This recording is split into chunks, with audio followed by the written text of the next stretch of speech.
Today's Ask Me Anything goes out to Kimberly, who says, "Hi, Robert. I have two large breed dogs and I'm very concerned about their joints and development. One is 6 months old and the other is almost fully mature at 16 months. My question is, I never let them jump high or anything, but I have stairs in my house and they sleep in their crates upstairs, so they're going up and down the stairs roughly 3 to 4 times per day. There's no option to move the crates downstairs. I'm worried this might have damaged their joints. What's the rule with stairs and joints?" So, great question.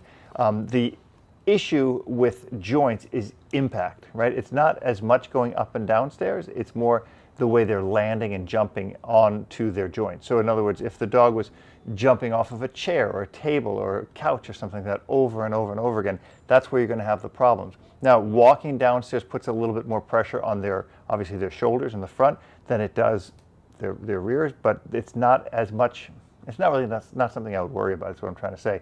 What you want to be careful of with stairs, and when you're teaching your dog the stairs, is that the dog understands to complete all of the stairs. So in other words, on the way down the stairs, you might want to make sure to put treats all the way down the stairs so the dog walks on every stair on their way down. If they sail off the 4th or 5th or 6th stair from the bottom, which some dogs do when they get very excited, some dogs like ones that I might know, might be sitting right here, then you're going to have that impact issue, and that's where I would worry a lot more about it. So make sure the dogs walk all the way down the stairs, all the way up the stairs. Make sure they're not running, because a lot of times issues with joints can also come into play when the dog is slipping and sliding and twisting their hips and twisting their knees, twisting their shoulders. Those are more of a concern to me than the idea of a dog going up and down stairs. Totally normal. You're not going to have an issue with it. Dogs doing normal walking, normal even just running and playing in the yard with another dog is not going to be the issue. What we're really concerned about with dogs is that they don't have high impact on the joints, especially on concrete, wood, tile, or anything like that. That's where your issue is going to come in, and that's what you want to really, really watch. So keep that in mind, keep your dog safe, and keep doing a great job. It says, "My puppy is 8 weeks and weighs 3.5 pounds. She wants nothing to do with treats at this point. She cries all night long. I need help." Now, Debbie, more than likely, you posted this a long time ago, and I'm just getting to it. So your dog by now is considerably older. Might even be a year old. If you get a puppy, for the rest of you listening who might now have an 8-week-old puppy and have a question, puppies bark. Right? And if you're trying to get the dog to stop, because you're asking me two questions. You're asking the dog wants nothing to do with treats, and she cries all night. So more than likely you're trying to get her to stop crying by using treats, which won't work.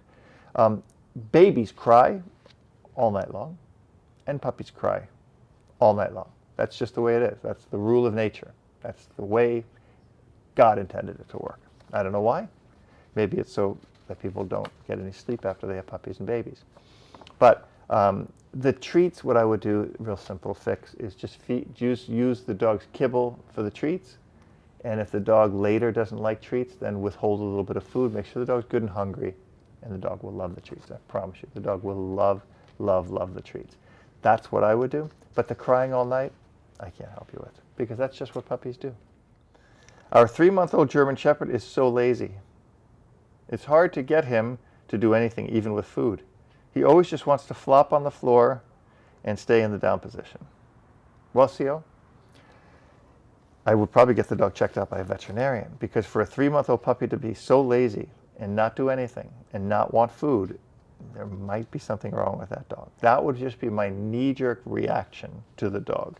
The other knee-jerk reaction, if I can have two knee-jerk reactions in one sitting, would be that you're probably overfeeding your dog, and the dog is not interested in food anymore after they've eaten. So I would try doing any kind of activity with the dog when the dog is good and hungry. Like early in the morning, have some kibble or have some of the dog's food, whatever you're feeding him, in your hand, and seeing if you can lure and shape some behaviors into the dog. Remember, a dog is a working animal. That means the dog prefers to earn its food than to just have it given to them. Now, maybe they don't. Maybe they just are just as happy to just be fed without any work, because maybe we would be just as happy to get money for doing for being completely shiftless, useless, lazy people. But I would think most of us like to earn a living and have some kind of a sense of accomplishment, and therefore I think dogs also enjoy that. They enjoy working for the food. So make the dog work for the food and seeing if that changes, a little bit of the dog's behavior. But if it doesn't, I really would have this dog seen by a veterinarian.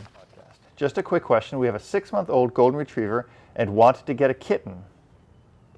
However, we have decided to wait until he is 1 before we get one. I know with dogs that you recommend getting opposite genders, but I'm wondering if this is the same with cats. Thanks again for the podcast. So it's not going to be the same type of thing, just like I don't recommend getting litter mates, but with cats and dogs, they're going to play differently. What your critical piece is going to be is that your dog's prey drive is not over the top, so that the dog doesn't chase the cat over and over. And if you get a kitten, make sure the dog goes into the crate and that the kitten has some freedom and is allowed to walk around so the dog can see that, so that it will lessen the dog's prey drive and the dog will be more used to it. The dog will understand that this cat lives here, everything's totally normal. He's going to get used to seeing those movements. The more he sees those movements in a context where he doesn't get to go chase after the cat or do something stupid, the better it is for the dog and the better it's going to be for your relationship with both of these animals. You want to get the dog used to seeing things. The more benign, the more normal they become for the dog, the more the dog is used to it, the less it's going to trigger that initial prey drive. It's always that initial drive that the dog sees it, can't shut it off, and it goes crazy. The other thing you want to be aware of too is these introductions should be very slow. They should be very short initially so that everything is easy. Now with a golden retriever, it's a lot less likely to be an issue than if you had a Malinois, Shepherd, a Pit, or a Terrier, worse yet. But go slow, take it really easy, and I think you should have no problem at all. And a smart idea to wait a year because your dog should have a better relationship with you before you bring somebody else or something else into the dog's life. Got a question? Ask me anything. Be sure to check out my website, robertcabral.com, for the best online dog training lessons available anywhere.